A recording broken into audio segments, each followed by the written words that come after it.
సంబంధించి యాక్చువల్ మీకు అందరూ తెలిసిందే ఇది బిలో 7 years నేరాలే కాబట్టి మామూలుగా ప్రొసీజర్ ప్రకారం వాళ్ళు ఎఫ్ఐఆర్ 81 క్రైమ్ నెంబర్ ఇది దీని ప్రకారం అంటే అంతకుముందు 41 ఏ ఉండేది ఇప్పుడు 35 అయింది దాని ప్రకారం వాళ్ళు పిలవడం జరిగింది మేము వెళ్ళాము వాళ్ళు సపోర్టివ్ గానే ఉన్నారు పోలీసు వారంతా కూడా దీనికి సంబంధించి దీని మీద మీ ఇలా కంప్లైంట్ నమోదైంది దీనికి సంబంధించి మీ ఎక్స్ప్లెనేషన్ ఏంటో ఇవ్వమని చెప్పేసి పోలీసు వారు చెప్పడం జరిగింది సో దీనికి సంబంధించి మా ఎక్స్ప్లెనేషన్ మొత్తం కూడా రెడీ చేస్తాం త్వరలో రెడీ చేసి పోలీసు వారికి ఇస్తాం అదే కాకుండా మీకు తెలియని చట్టపరంగా హైకోర్టులో క్రాష్ పిటిషన్ కూడా మేము మూవ్ చేయడానికి సిద్ధంగా ఉన్నాము ఇదే కాకుండా ఇంకేదన్నా చట్టపరంగా ఆమె ఇండిసెంట్ రిప్రజెంటేషన్ ఆఫ్ ఉమెన్ కింద అలాగే ఆబ్సెనిటీ కింద కొన్ని ఫోటోలు ఏవైతే ఉన్నాయో అవన్నీ కూడా ఉన్నాయి ఎందుకంటే గతంలో గట్టిపించిన మూవీలో అప్పుడు ఇండిసెంట్ రిప్రజెంటేషన్ కింద మేము ఫైల్ చేయడం జరిగింది సో అదేమన్నా అట్రాక్ట్ అవుతుందా లేదా కొత్త లాస్ ఏమైనా వచ్చినాయా ఎందుకంటే ఇప్పుడు ఆబ్సెనిటీ కూడా పెరుగుతూ ఉంది సో ఈ అవసరమైతే మేము కూడా కౌంటర్ కేసు పెట్టడానికి కూడా దానికి సంబంధించిన అది కూడా ఎంక్వైరీ ఏదైతే మేము చేస్తా ఉన్నాము సో లీగల్గా కూడా మేము ఎదుర్కొనడానికి సిద్ధంగా ఉన్నాం సో కౌంటర్ కేసు కూడా ఫైల్ చేయడానికి కూడా మేము సిద్ధంగా ఉన్నాం అది ఏమని పెట్టారు దాంట్లో ఎఫ్ఐఆర్లో మిగతా తెలుసు కదా అన్ని ఛానల్స్ మన ఆర్టీవీ వ్యక్తి అన్ని ఛానల్స్ కూడా పెట్టడం జరిగింది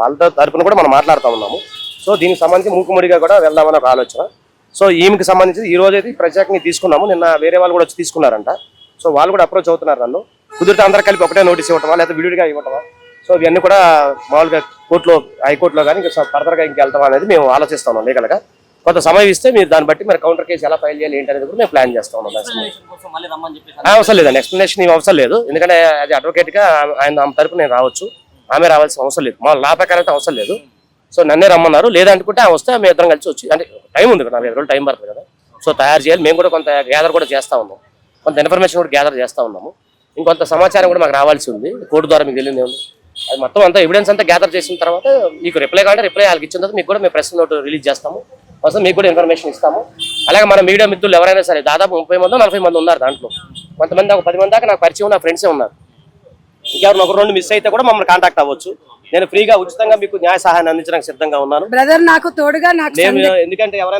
మన మీడియా మిత్రులు తెలియదు మీడియా ప్రొడక్షన్ లీగల్ సెల్ ఎప్పుడు ఏర్పాటు చేశాను దాంతో పోరాడుతూ ఉన్నారు చాలా మంది మీడియా మిత్రులు ఎవరైనా సరే ఒకళ్ళిద్దరు మిస్ అయితే ఆజాద్ని కాంటాక్ట్ అవ్వచ్చు మీ ద్వారా కానీ ఎవరి ద్వారా కాంటాక్ట్ అవ్వచ్చు వాళ్ళకు నేను ఫ్రీ లీగల్ ఎయిడ్ కూడా ఇద్దామని సిద్ధంలో దానికోసం ముందుకు వచ్చాను సో దాని గురించి ఏం ప్రాబ్లం లేదు సో ఆల్రెడీ మన మిత్రులు అందరూ తెలిసిన వాళ్ళే సో వాళ్ళు కూడా ఇప్పుడు అది నడుస్తుంది అది కూడా వేరే వాళ్ళతో టైప్ అయ్యాము ఎవరెవరు వెళ్తున్నారు అది ఛానల్స్ వాళ్ళు మాట్లాడుతూ ఉన్నాము ఇంకెంతమంది హైకోర్టుకి వెళ్ళారని చూస్తున్నాము ఇంకెవరన్నా మిస్ అయిన వాళ్ళు ఉంటే కొంతమంది నన్ను కాంటాక్ట్ అయ్యారు రాత్రి ఇంకెవరైనా మీరు మీడియా ద్వారా ఏంటి చెప్తారంటే 30 మంది పైగా ఎఫ్ఐఆర్లో పేర్లు ఉన్నాయి సో ఎవరన్నా మిస్ అయితే నన్ను కాంటాక్ట్ అవ్వండి వాళ్ళకి మేడం గారితో పాటుగా మనం బ్యాచ్ మ్యాటర్స్ అంటారు ఇట్లు ఆ విధంగా కూడా నేను ఫ్రీగా ఉచితంగా న్యాయ సహాయాన్ని అందించడానికి నేను సిద్ధంగా ఉన్నాను ఈ విషయంలో సందరెడ్డి గారు మీరు ఏమన్నా అనసూయ పైన ఏమన్నా కేసు పెట్టేటువంటి అవకాశం ఉందా మా అడ్వకేట్ గారు చెప్పారు కదా నేను అదే చెప్తున్నాను ఎందుకంటే మేము చూస్తాం ఎందుకంటే ఇప్పుడు తను అంటే పైశాచిక ఆనందం పొందుతుంది నేను పోలీస్ స్టేషన్ పిలిపించిన వీళ్ళకి నోటీసులు ఇచ్చిన అని చెప్పేసి పైశాచిక ఆనందం అంతే తప్ప సమాజంలో ఈ కేసు వల్ల ఆమె కేసు పెట్టడం వల్ల మీ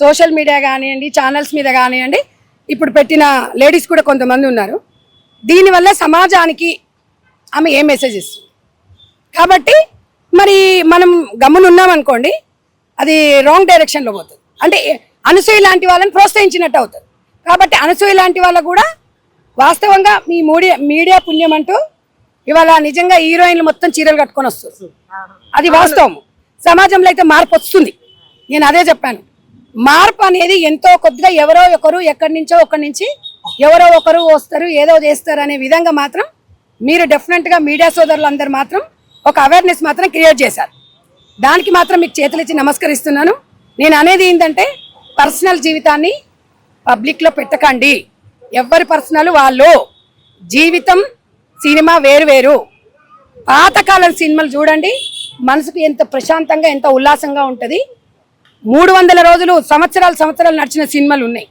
కాబట్టి నేను అనేది ఏంటంటే ఇండస్ట్రీ కూడా ఒక బాధ్యత వహించాలి నేను వాళ్ళకి జడ్జి చేయట్లేదు బాధ్యత వహించాలి మీరు ఆ బాధ్యత వహించినట్టయితే చిన్నపిల్లలకి ఇచ్చే మెసేజ్ సినిమాలల్లా చెత్తగా ముందుకెళ్తున్నారు అది కూడా చాలామంది నాకు కామెంట్స్ పెడుతున్నారు అక్క మీలాంటి వాళ్ళందరూ ముందుకు రావాలి అని డెఫినెట్గా నేను ఇవాళ సినీ ఇండస్ట్రీ కానివ్వండి టీవీ బృందానికి కానివ్వండి బుల్లితెర వాళ్ళకి కానివ్వండి ఎవరికైనా కానివ్వండి మీరు సమాజానికి మీ బాధ్యతగా ఒక మంచి మెసేజ్ని ఇవ్వండి కాబట్టి పునరావృతం కాకుండా చూసుకోవాల్సిన బాధ్యత మాత్రం డెఫినెట్గా సమాజం అందరి మీద ఉంది ఇవాళ నేను ఒక సంధ్యక్కనే కాదు అందరిపైన ఉంది కాబట్టి మీరు అందరు కూడా ఈ విషయంలో స్పందించాల్సిన అవసరం ఉంది దయచేసి మహిళల ఆత్మగౌరవాన్ని కాపాడుకుందాం. మనం పొద్దున్న లేస్తే మొగోళ్ళని తిడుతున్నాం, వాడు అట్లా చేసిండు, వీడు ఇట్లా చేసిండు, అట్లా చేస్తుండంటే మనం చేసేది ఏంది? అంటే మనము మగవాళ్ళని రెచ్చగొట్టడం కరెక్టా అనేది నా ఇంటెన్షన్. నేను అడుగుతున్నాను. అంటే దీంట్లో కొంతమంది కూడా అంటారు రెచ్చగొట్టడం విధంగా రెచ్చగొట్టడం అంటే సమాజంలో ఇప్పటికే మహిళలము చాలా కింది స్థాయికి వెళ్ళిపోతున్నాం. మనం అలా కాకుండా మనకు బాధ్యతగా ముందుకుండి అందరు మగవాళ్ళు కూడా మనం ఒక సోదర భావంతో చూస్తూ సమాజంలో కలిసిపోతే బాగుంటుంది. ప్రతిసారి మగవాడిని తిట్టడం అనేది కరెక్ట్ కాదు. మనం కూడా జాగ్రత్తగా ఉండాలి. మనం జాగ్రత్తగా ఉండి మగవాళ్ళని అన్న ఒక అది నేను అందరిని అనట్లేదు, అందరు మగవాళ్ళని అంటే అందరు ఆడవాళ్ళని అనట్లేదు. అందరు ఆడవాళ్ళం 80% వాళ్ళందరూ బాగున్నారు కాబట్టి సమాజం ఇక్కడి వరకు వచ్చింది.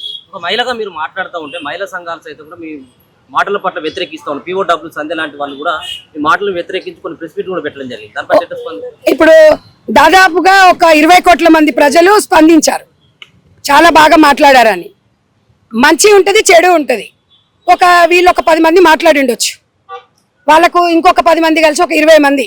20 కోట్ల మంది గురించి మనం ఆలోచించాలి కానీ 20 మంది గురించి మనం మాట్లాడాల్సిన అవసరం లేదు. నేను వారి స్వేచ్ఛని నేను హరించడం లేదు.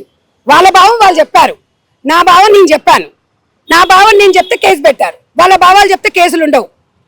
ఇప్పుడు ఒక్కటేనండి, సమాజంలో ప్రశ్నిస్తే కేసులు పెడుతుంది అనేది అయితే అందరికి తెలిసిపోయింది. కేసులకు భయపడే వ్యక్తిగా సంజయ్ రెడ్డి అని మీకు అందరికైతే తెలుసు. నేను మీడియా పరంగా చెప్తున్నా. నేను ఏముందండి, ఎలాగూ రోడ్డు మీదకి తీసుకొచ్చింది నన్ను, మహిళల ఆత్మగౌరవం కోసం, ఒక మంచి అంశం కోసం తీసుకొచ్చింది. మరి ఇక నువ్వు ఇంట్లో ఎట్లుంటావు? నువ్వు ఎట్లుంటావు మేమందరం తలుచుకుంటే? మరి ఒక మహిళనే కదా తను, తనకి 2 పిల్లలు ఉన్నారు. పిల్లలకి ఏం మెసేజ్ ఇస్తుంది? కాబట్టి సమాజంలో బాధ్యత ఉండమని చెప్పిన, నా చెల్లెగా చెప్పిన, నా అక్కగా చెప్పిన, ఇవాళ ఏం లాభం? ఏం చేస్తున్నాం? మహిళలు మనమే అది చేసుకుంటున్నాం. అవునా కదా చెప్పండి. మీరందరూ కూడా మీకు కూడా మీడియా వాళ్ళందరూ కూడా అక్క చెల్లెళ్ళు ఉంటారు, అమ్మ వాళ్ళు ఉంటారు, మీకు భార్యలు ఉన్నారు. మీరందరూ ఇట్లాంటిది మీరు ఎంకరేజ్ చేస్తారా చెప్పండి? నాకు చాలా బాధ అనిపిస్తుంది. 23 సంవత్సరాలు సోషల్ వర్క్ చేసుకుంటే నేను ముందుకు వచ్చినప్పుడు ఎవరు అడగలా. ఇవాళ ఒక ప్రశ్నిస్తే 99% సంధ్యక్క వైపే ఉన్నారు, 1% వాళ్ళకి చెప్తున్నా. మీ మనోభావం, మీ స్వేచ్ఛ, మిమ్మల్ని కూడా నేను క్వశ్చన్ చేయట్లేదు.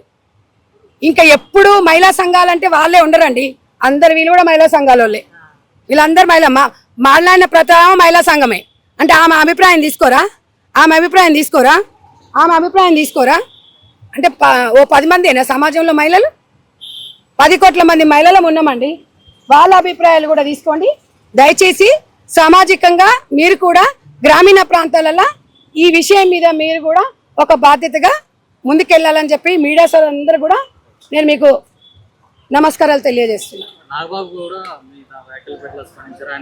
ఆయన ఒకసారి స్పందించారు, తర్వాత ఆయన ఏమనలేదు. ఇప్పటికైతే తను ఏం స్పందించలేదండి. ఒకసారి ఏదో చెప్పారు, మేము చెప్పాము, అయిపోయింది. మళ్ళీ ఎవరైనా స్పందిస్తే చూద్దాము.